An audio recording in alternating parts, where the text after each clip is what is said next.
Hello, class. This is Gilbert Brown coming to you again. I'm excited to talk to you all about discussion board 13, limits of learning. Um, the topic I decided to choose today was the topic about Zahara buying a frequency whistle at a discount store, and her attempting to train her dog to come on command using the whistle as a signal. She follows the correct training procedures but is unsuccessful. What is the likely cause of failure? So let me just go to the notes that I have. The likely causes of Zahara's failure to train her dog using the high frequency whistle could be related to the dog's ability to hear and respond to frequency of the whistle.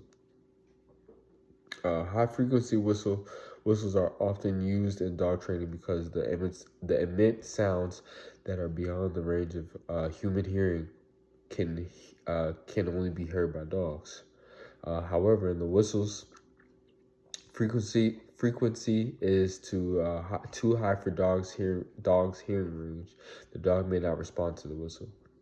Dogs have a hearing range of about 40 kilometers to 60 kilometers, which is more broader than humans, who typically hear sounds from around 20 kilometers to 200 kilometers. I'm sorry. If Zahara's dog is not able to hear the specific frequency of the whistle's training signal will be ineffective. Additionally, it could be the whistle sound itself um, that is not distinct enough for the other environmental sounds, meaning the dog has difficulty hearing associated with all the other sounds going around it. And another factor could be that the training process for the dog or the reward system was not consistent or clear enough despite the following correct procedures. So, going back to what we talked about a few weeks ago about the reward risk, maybe the dog isn't just, trained the proper way. Like maybe he wasn't really trained enough. Maybe he needs more training, or he or she needs more training before he's able to hear that whistle or respond to that whistle. So, successful training often requires clear, consistent signals and reinforcement, which may not be fully established in Zahara's approach. Therefore, Zahara should consider checking the frequency of the whistle, ensuring that is within the hearing range for the dog, and also reassess her training methods to ensure that they are clear and consistent as possible. So the first thing that I wrote down was the dog's hearing range and frequency of the whistle.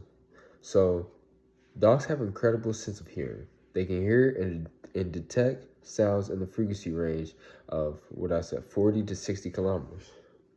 This is much higher than humans, who are generally between 20 kilometers.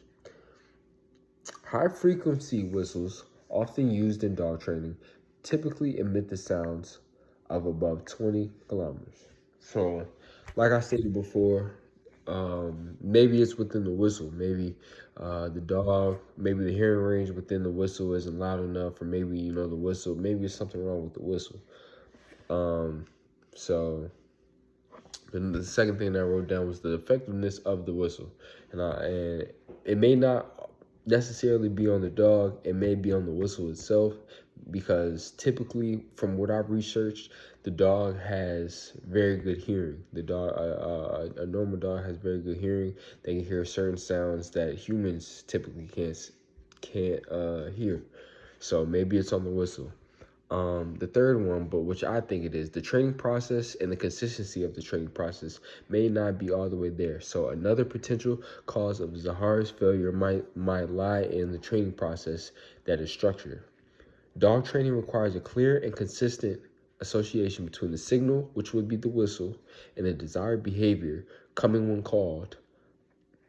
It's essential to use the whistle in a predictable, consistent manner. If the dog does not consistently associate the whistle with the behavior of coming to Zahara, it may not respond as expected. Some keys to consider when in the training processes are timing. So I have a dog myself. I have a dog myself. So the training process is something that I really had to lock in when training my dog. And you know, they early on in the process they may not always respond to the whistle. So in Zahara's case, if it's early on in her training process, which in the paragraph that it doesn't really go into depth with, then he or she or the dog, it might not always respond to the whistle. So first thing would be the timing. The whistle needs to be used immediately before or as the dog is supposed to respond. If there's a delay the dog may not understand the connection. Reinforcement. Positive reinforcement is crucial, and that's something that we learned about in previous discussion boards as well. So positive reinforcement is crucial. Each time the dog responds to the whistle, even if it takes time, it should be immediately followed with a reward, which I definitely agree. So if you call the whistle and the dog comes, you have to give the dog a reward. You have to give him what dogs like. It may be a treat, a pat on the back, maybe rubbing on his belly or something. So you definitely need to give the dog a reward. So giving the dog a reward is very crucial, such as a treat or a praise. If the dog is not motivated by the rewards, or if they're inconsistent, the dog might not be motivated to learn. Typically, processes in the stages. If Zahar jumps into using whistle to command the dog to come without first establishing the whistle's association with the rewards, the dog may not understand the signal. Zahara should start by pairing the whistle with an action to the dog already knows.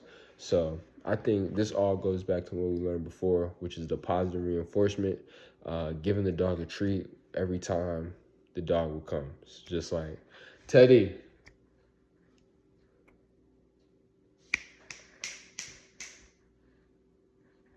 It didn't work. Okay. Nah, but that wraps up discussion board 13 for you guys. So thank you so much for watching my video, and yeah, enjoy.